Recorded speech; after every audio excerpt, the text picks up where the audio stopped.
Thật lòng em muốn cái gì đây? Em muốn cái gì đây? Thật lòng em muốn cái gì đây?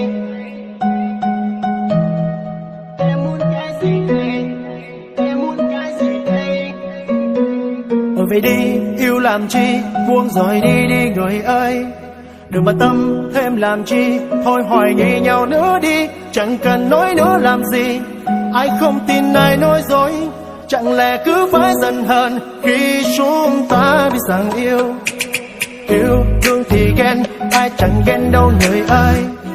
Thì ghen nhưng dù sao cũng phải cho nhau lý do. Đừng để đến lúc nhạt nhòa, yêu thương cho nhau cũng hết.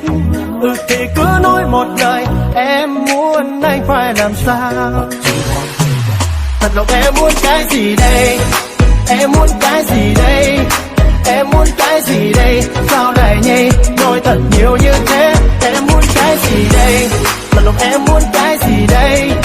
Em muốn cái gì đây? Sao phải khiến anh luôn đau đầu như vậy? Tell me what do you want? Vì em mà anh đây đã bỏ qua đi hết. Chẳng quan tâm về điều chi, về điều em đã nói.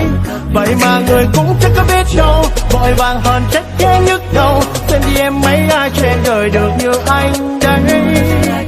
Dù rằng mọi thứ tất cả sẽ qua, và rồi tình cảm ấy cũng sẽ nhòa. Em hãy nói đi một lời, em muốn anh phải làm sao. Em muốn gì đây? Nói với anh này, anh sẽ từng câu trả lời anh đã làm điều gì sai để khiến em như vậy. Em luôn sống một bước tối rồi em biết rõ anh chỉ có em thôi. Đã bao lần anh bỏ qua một chuyện vì yêu mà sao anh chẳng để thay đổi. Anh luôn rơi vào trạng thái phát điên mỗi khi nghe những lời em nói. Em không tin anh sao? Anh phải làm thế nào? Cứ như thế này rồi tình cảm sẽ nhạt phai như anh từng cảnh báo. Em muốn sao hả? Yêu đương thì ghen, ai chẳng ghen đâu người ơi. Thì ghen nhưng dù sao cũng phải cho nhau lý do. Đừng để đến lúc nhạt nhòa, yêu thương cho nhau cũng hết.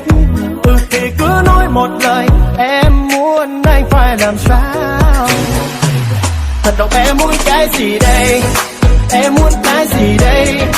Em muốn cái gì đây? Sao lại nhây nói thật nhiều như thế? Em muốn cái gì đây? Thật lòng em muốn cái gì đây? Em muốn cái gì đây? Sao phải khiến anh luôn đau đầu như vậy? Tell me what do you want?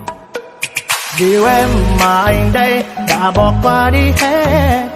Chẳng quan tâm về điều chi, về điều em đã nói. Vậy mà người cũng chắc có biết đâu, vội vàng hơn trách ghé nhức đầu. Xem đi em mấy ai trên đời được như anh đây.